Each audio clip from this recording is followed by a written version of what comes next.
आज हम आपको बताएंगे कि सिख धर्म की स्थापना कैसे और क्यों हुई। सिख धर्म के पहले गुरु श्री गुरु नानक देव जी से लेकर 10वें गुरु गुरु गोबिंद सिंह जी तक सभी गुरुओं ने किस प्रकार मानवता को प्रेम का संदेश देकर एक ईश्वर से जोड़ने पर जोर दिया। तो चलिए शुरुआत करें श्री गुरु नानक देव जी से।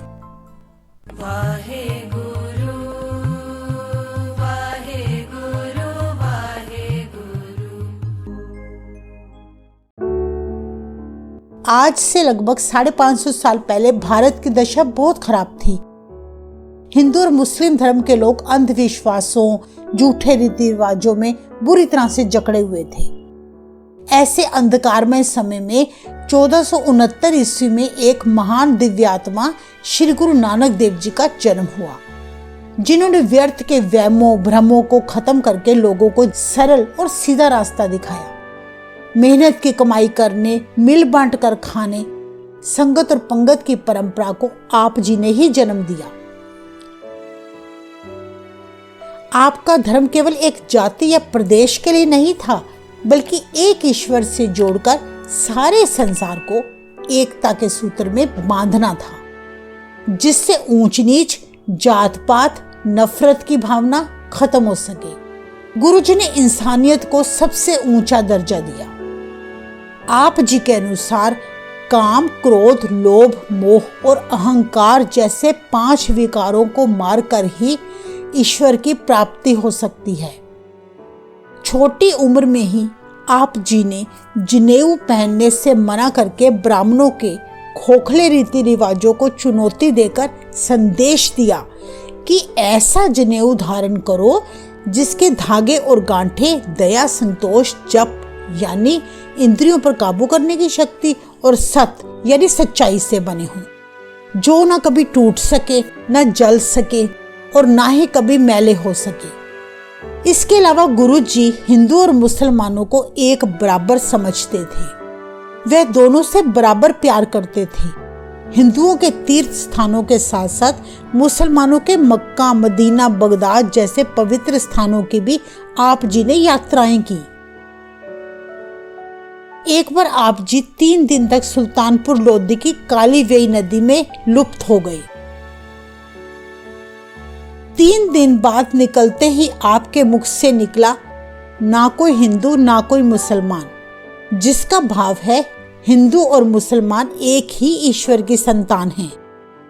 आपने 24 वर्ष तक देश विदेश की यात्राएं की और लोगों में प्रचलित अंधविश्वास और पाखंडों का खंडन करके उन्हें धर्म का सही मार्ग दिखाया। जपजी साहिब और आसा दीवार आप जी की लिखी रचनाएं हैं। कुल मिलाकर आप जी के द्वारा रचित 974 शब्द श्री गुरु ग्रंथ साहिब जी में दर्ज हैं।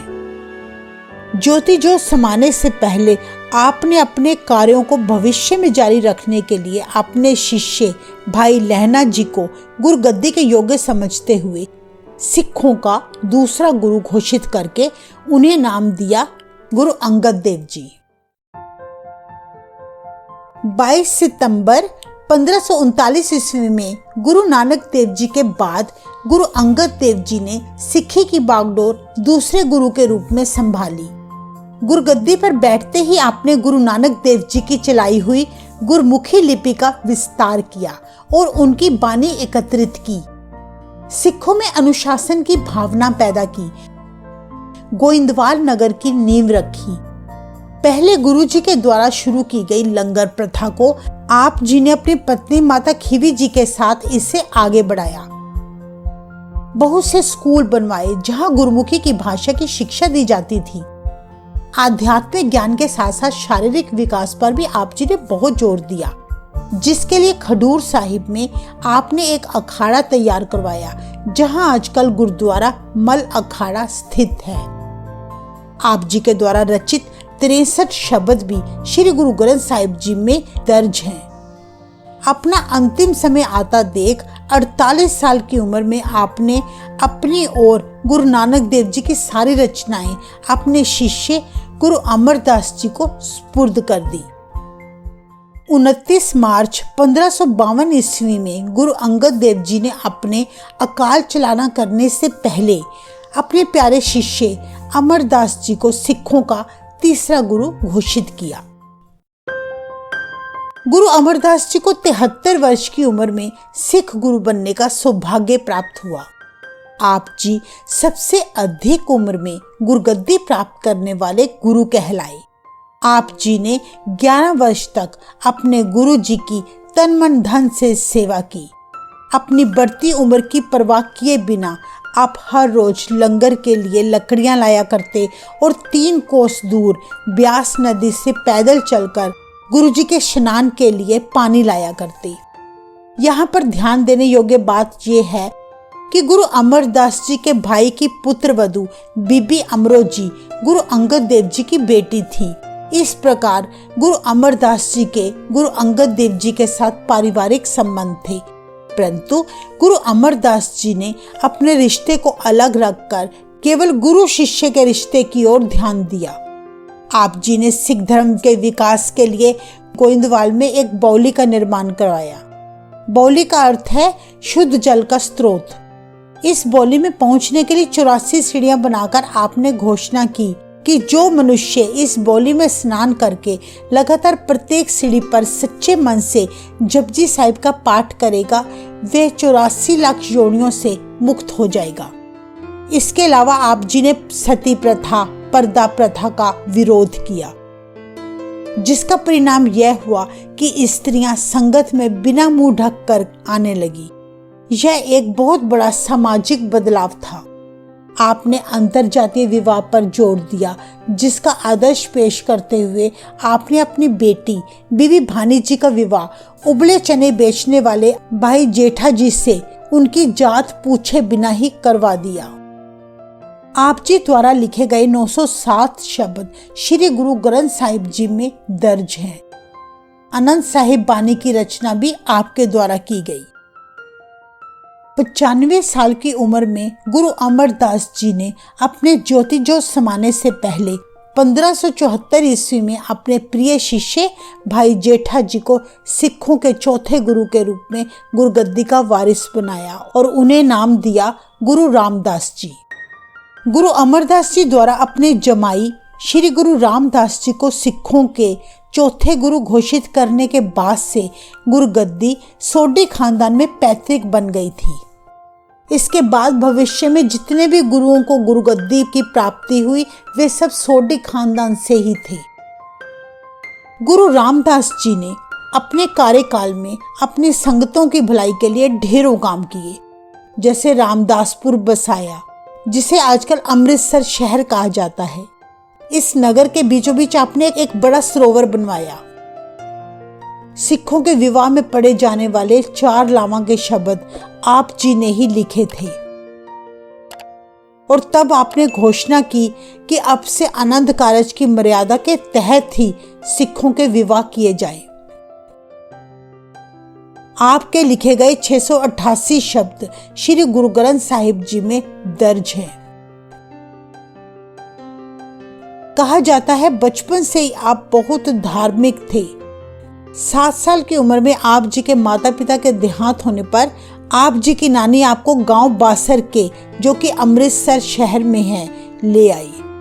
गरीबी होने के कारण आप जी उबले चने बेचकर अपना और अपनी नानी का पेट भरा करते थे। 12 साल की उम्र में एक बार आप जी एक जत्थे के साथ गोइंदवाल पहुंचे, जहां आपकी भेंट सिखों के तीसरे गुरु श्री गुरु अमरदास जी से हुई। उनका नूरानी चेहरा देखकर आप इतने प्रभावित हुए कि उनके परम भक्त बन गए और फिर आपने अपने जीवन का सारा समय उनकी सेवा में बिताया। गुरु अमरदास जी ने भाई जेठा जी को कई निर्माण कार्यों की सेवा दी, जिन्हें आप जी बड़ी श्रद्धा और मेहनत से किया करते थे। साथ साथ अपना और नानी का जीवन निर्वाह करने के लिए चने भी बेचा करते। आप जी की सेवा भक्ति से खुश होकर गुरु अमरदास जी ने अपनी बेटी बीबी भानी जी का विवाह 1554 ईस्वी में आपके साथ कर दिया। विवाह के बाद आप अपनी पत्नी बीबी भानी जी के साथ गुरु अमरदास जी की सेवा में लीन रहते। आप जी के घर 3 पुत्र हुए, बाबा महादेव जी, बाबा पृथ्वीचंद जी और गुरु अर्जुन देव जी। ज्योति ज्योत समाने से पहले आपने अपने छोटे पुत्र अर्जुन देव जी में उपस्थित ढेर सारे गुणों को देखते हुए उन्हें सिखों का 5वां गुरु घोषित कर दिया। 47 वर्ष की उम्र में आप जी ज्योति ज्योत समा गए। अब हम बात करते हैं सिखों के 5वें गुरु श्री गुरु अर्जुन देव जी की। अपने पिता गुरु रामदास जी के ज्योति ज्योत समाने के बाद 1581 में गुरु अर्जुन देव जी सिखों के 5वें गुरु बने। 25 साल तक आप जी ने सिख धर्म के विकास के लिए बहुत सारे काम किए, जैसे अपने पिताजी द्वारा स्थापित अमृतसर शहर में श्री हरमंदिर साहिब का निर्माण करके सिखों को सबसे बड़ा पवित्र तीर्थ स्थान प्रदान किया। इस पवित्र गुरुद्वारे की नींव एक मुसलमान फकीर साईं मियां मीर जी के द्वारा रखवाई गई। इस बात से पता चलता है कि गुरु अर्जुन देव जी हिंदू और मुसलमानों को बराबरी का दर्जा देते थे। आप जी के द्वारा सिखों के पवित्र आदि ग्रंथ का संकलन किया गया। गुरुगद्दी पर बैठते ही आपने लोक भलाई धर्म प्रचार का काम और तेज कर दिया। आप जी ने तरनतारन और करतारपुर नगर बसाए। करतारपुर जो कि जलंधर जिला में स्थित है। तरनतारन साहिब में आप जी ने एक विशाल सरोवर बनवाया, जिसके एक तरफ गुरुद्वारा बनवाया गया और दूसरी तरफ कुष्ठ रोगियों के लिए एक दवाखाना बनवाया गया, जो आज भी सुचारू रूप से चल रहा है। आप जी ने ही सुखमनी साहिब बानी की रचना की थी और 2218 शब्दों की रचना की, जो बाद में गुरु ग्रंथ साहिब जी में दर्ज किए गए। श्री हरमंदिर साहिब तीर्थ स्थान बनने के कारण हजारों की संख्या में लोग सिख धर्म अपनाने लगे। गुरु जी का उपदेश सुनने के लिए बहुत से मुस्लिम फकीर और हिंदू संत, योगी, सिद्ध पुरुष भी सिख धर्म से जुड़ते चले गए। पहली बार सिख धर्म पंजाब का प्रमुख धर्म बन गया। गुरु अर्जुन देव जी की बढ़ती लोकप्रियता जहांगीर बर्दाश्त न कर सका। उसने गुरु जी को श्री गुरु ग्रंथ साहिब जी में दर्ज कुछ शब्दों में बदलाव करने को कहा, जो कि गुरु अर्जुन देव जी ने ऐसा करने से साफ इनकार कर दिया। जहांगीर सारे देश को इस्लाम बनाना चाहता था, लेकिन गुरु अर्जुन देव जी उसके इस काम में बहुत बड़ी रुकावट थे। इसलिए उसने अपने शत्रु भाई खुसरो की सहायता का आरोप लगाकर गुरु अर्जुन देव जी को लाहौर बुलाया और गिरफ्तार करवा दिया। उन्हें जबरदस्ती इस्लाम धर्म अपनाने पर जोर दिया। गुरु जी ने इस्लाम धर्म कबूल करने से बिल्कुल मना कर दिया। गुरु जी को तब उसने अत्यंत क्रूर सजाएं देकर शहीद करवा दिया। आप जी शांति के पुंज और विनम्रता की मूर्त थे। शहादत को हंसते हंसते गले लगा लिया, परंतु इस्लाम कबूल न किया और अपने सिखी धर्म में दृढ़ रहे। आप जी ने 1606 ईस्वी में लाहौर जाने से पहले ही अपने इकलौते पुत्र श्री हरगोबिंद साहिब जी को 11 साल की उम्र में सिखों का छठा गुरु घोषित कर दिया था। गुरु अर्जुन देव जी की शहादत के बाद 1606 से 1645 ईस्वी तक श्री गुरु हरगोबिंद साहिब जी सिखों के छठे गुरु बने रहे। अपने पिता की शहादत देखकर आपको विश्वास हो गया था कि अब से सिखों को आत्मरक्षा और धर्म की रक्षा के लिए मुगलों के खिलाफ शस्त्र उठाने चाहिए। गुरुगद्दी पर बैठते ही आप जी ने मीरी और पीरी 2 तलवारें धारण की। आप जी सिख जगत में पहले ऐसे गुरु थे जिन्होंने भक्ति के साथ शक्ति का मेल करवा दिया। गुरु जी की शहादत देखकर सिखों के मन में पहले से ही बहुत क्रोध था, जिससे मुगलों को सबक सिखाने की भावना उनके अंदर प्रबल हो गई। गुरु हरगोबिंद साहिब जी ने अपनी नवीन रीति यानी नई रीति के अनुसार अपने सिखों को संत सिपाही बनाया, जिसके लिए आपने श्री हरमंदिर साहिब में 1609 ईस्वी में एक अकाल तख्त बनवाया। इस तख्त में 12 फुट ऊंचा चबूतरा बनवाया, जहां से आप अपने सैनिकों की कुश्तियां देखते और उनकी ट्रेनिंग का निरीक्षण किया करते। इतिहास में दर्ज है, एक बार जंगल में शिकार खेलते समय जहांगीर पर अचानक एक शेर ने हमला कर दिया था। आप जी ने अपनी तलवार के एक ही वार से शेर को मारकर जहांगीर की जान बचाई। जिस जहांगीर को गुरुजी ने बचाया, उसी ने धोखे से गुरुजी को ग्वालियर के किले में कैद करवा दिया था। फिर भी गुरुजी ने बड़े धैर्य और सूझबूझ से काम लिया। वास्तव में किले में पहले से ही 52 राजाओं को जहांगीर ने कैद किया हुआ था। 52 राजाओं को भी अपने साथ गुरुजी ने बाद में रिहा करवा लिया था। तभी से आप जी के रिहा होने की खुशी में सिख संगतों द्वारा हर साल बंदी छोड़ दिवस बड़ी धूमधाम से मनाया जाता है। सोचने की बात है कि गुरुजी खुद निरंकार का रूप थे और निरंकार को कौन कैद कर सकता है। सभी के दिलों की जानने वाले गुरु हरगोबिंद साहिब जी पहले से ही जानते थे कि अत्याचारी जहांगीर ने बेकसूर 52 राजाओं को कैद किया हुआ है। इसीलिए वो जहांगीर के कहने पर कैदी के रूप में किले में प्रवेश कर गए ताकि निर्दोष राजाओं को वो रिहा करवा सके। आप जी ने अमृतसर, करतारपुर, फगवाड़ा और लहरा के 4 युद्ध लड़े, जिसमें मुगलों की बुरी तरह से हार हुई। इसके अलावा आपने कीरतपुर नगर की भी स्थापना की। आपने अपने जीवन के अंतिम 10 वर्ष कीरतपुर साहिब में सिख धर्म का प्रचार करते हुए बिता दिए।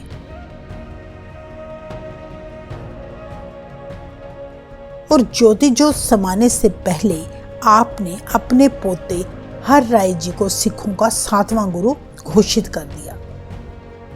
1644 ईस्वी में अपने दादाजी श्री हरगोबिंद साहिब जी के बाद गुरु हर राय जी सिखों के 7वें गुरु बने।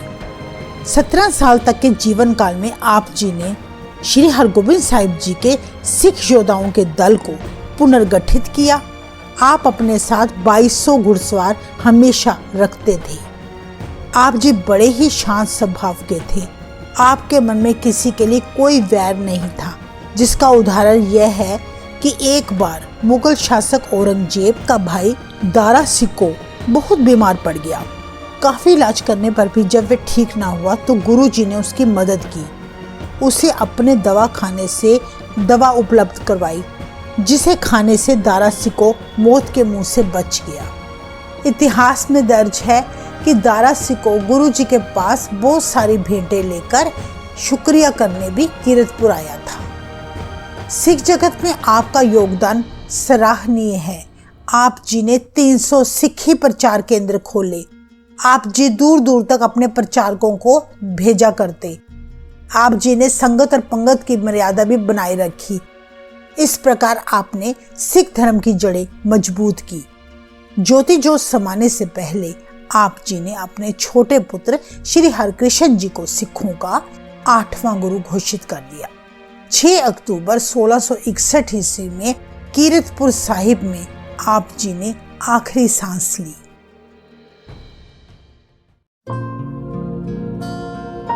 गुरु हर राय जी के बाद श्री गुरु हरकृष्ण जी सिखों के 8वें गुरु बने। आप जी 7वें गुरु श्री हर राय जी के पुत्र थे। सिखों के सभी गुरुओं में से आप जी सबसे छोटी उम्र में गुरुगद्दी के वारिस बने। केवल 5 वर्ष की आयु में सिख गुरु बन जाने के कारण आप बाल गुरु कहलाए। आपका कार्यकाल केवल 3 वर्ष का था। आपके हृदय में गरीबों, लाचारों और बीमारों के प्रति अपार संवेदना थी। विनम्रता और सेवा आप जी के व्यक्तित्व के खास गुण थे। कम उम्र में भी आप बड़े ही सूझवान और ज्ञानी थे। अपने दादाजी श्री हरगोबिंद साहिब जी के ज्योति जोत समाने पर आपने शोक न मनाकर बल्कि सारी संगत को यह संदेश दिया कि उनका शोक न मनाया जाए, बल्कि गुरबानी कीर्तन लगातार किए जाए।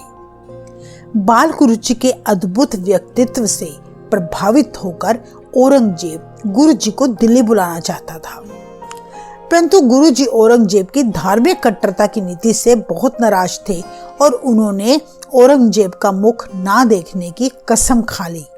कहा जाता है एक बार राजा जय सिंह के निमंत्रण पर आप जी दिल्ली आकर राजा के महल में ठहरे। परंतु आप औरंगजेब से नहीं मिले।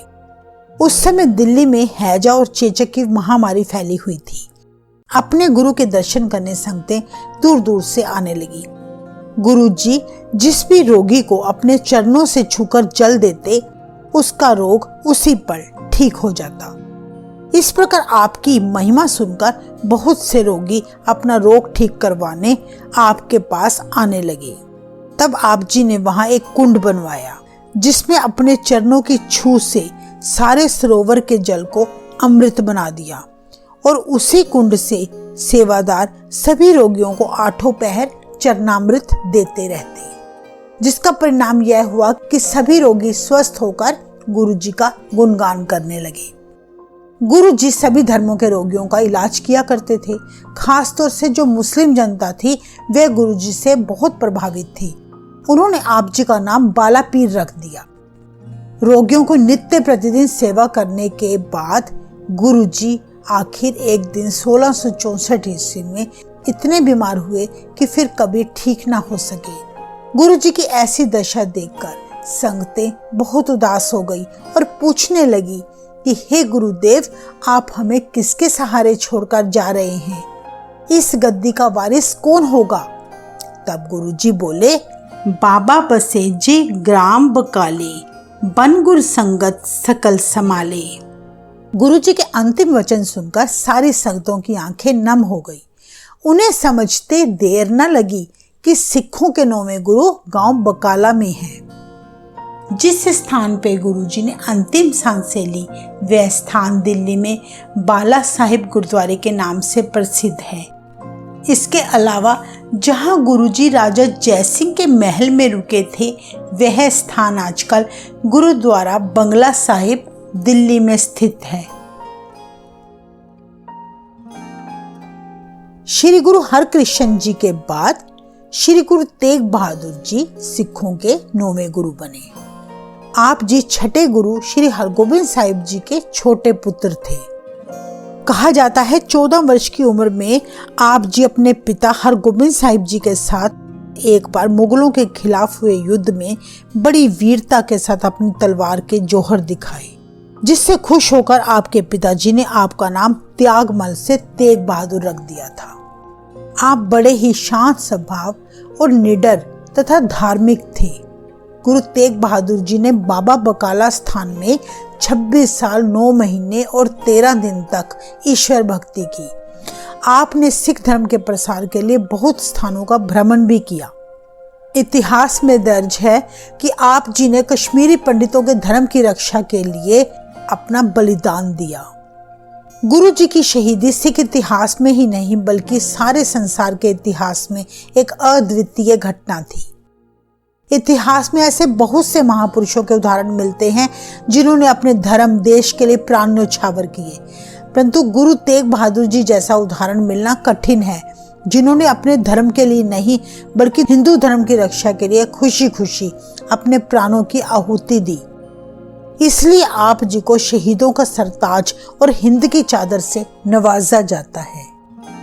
औरंगजेब ने जब गुरु तेग बहादुर जी को चांदनी चौक की जेल में कैद किया हुआ था, उस समय गुरु जी का मित्र रिश्तेदार सब साथ छोड़ चुके थे और उस विरह की अवस्था में उन्होंने 57 श्लोक की रचना की, जिसे श्लोक महला 9वां कहा जाता है। और आप जी के ये श्लोक श्री गुरु ग्रंथ साहिब जी में दर्ज हैं। भविष्य की वार्ता को जानते हुए आपने अपनी शहीदी से पहले अपने इकलौते पुत्र श्री गुरु गोबिंद सिंह जी को सिखों का 10वां गुरु घोषित कर दिया था।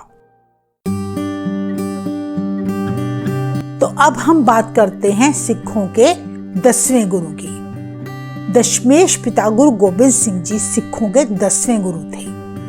आप जी 1675 ईस्वी से लेकर 1708 ईस्वी तक गुरुगद्दी पर विराजमान रहे।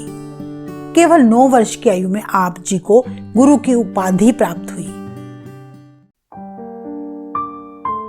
उस समय भारत में औरंगजेब का शासन था, जिसने आप जी के पिता गुरु तेग बहादुर जी को बड़ी निर्दयता के साथ दिल्ली के चांदनी चौक में शहीद करवा दिया था।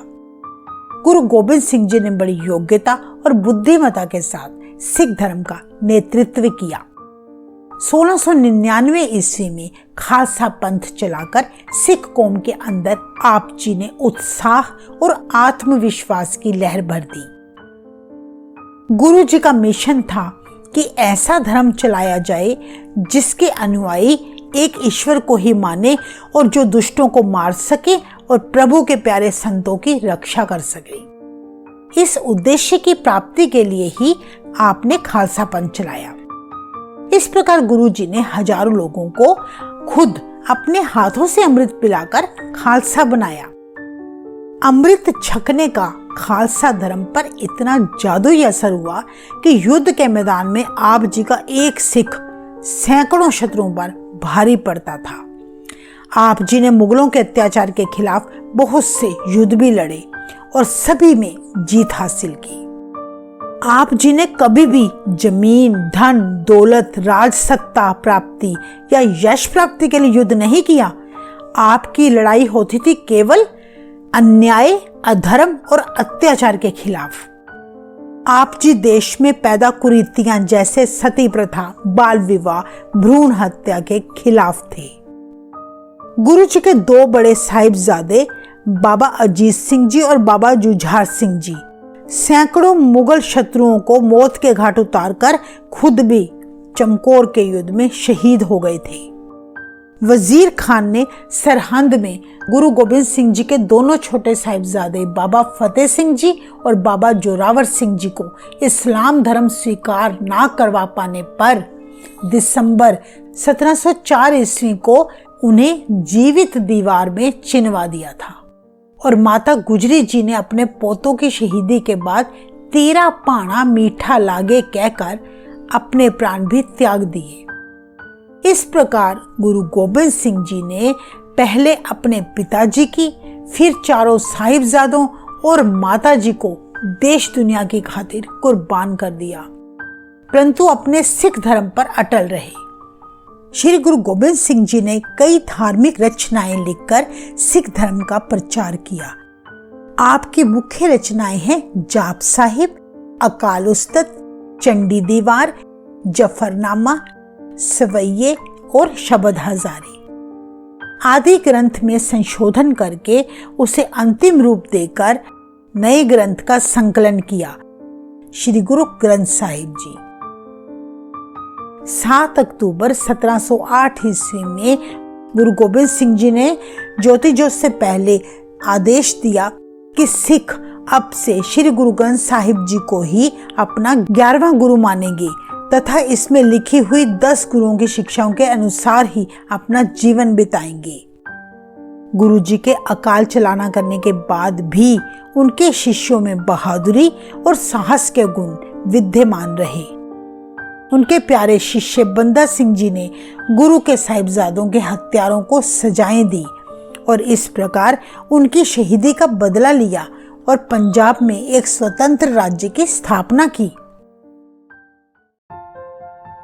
तो ये थी 10 गुरुओं के बारे में कुछ खास बातें। हम सभी को श्री गुरु ग्रंथ साहिब जी का उपदेश लेकर अपने जीवन में अपनाना चाहिए ताकि सदा के लिए हम आनंदमय और सुखी जीवन बिता सकें। इनमें से कुछ गुरुओं की फुल लाइफ स्टोरीज हमने पहले से ही बनाई हुई है। इस वीडियो के डिस्क्रिप्शन में उन सभी वीडियोस का लिंक आपको मिल जाएगा। अगर आपको यह वीडियो पसंद आई तो आप हमारे चैनल को सब्सक्राइब करना ना भूलें। वाहेगुरु जी का खालसा, वाहेगुरु जी की फतेह।